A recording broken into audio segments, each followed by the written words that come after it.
Good morning. তো আমি যেহেতু এখানে একাই থাকি, আর বাইরে কাজ করা যে কত কষ্টের সেটা যারা করে তারাই জানে। ছেলেদেরকে নিয়ে প্রায় পোস্টে দেখা যায় যে বাইরে থাকে, একা থাকে।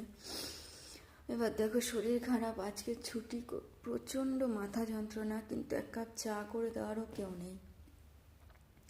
আর আমি যেহেতু হোটেলে কাজ করি, সুতরাং এখানে একাই থাকতে হয়। আর কোনো মেয়েও এখানে আসেনি, কারণ হচ্ছে এটা নতুন জায়গা।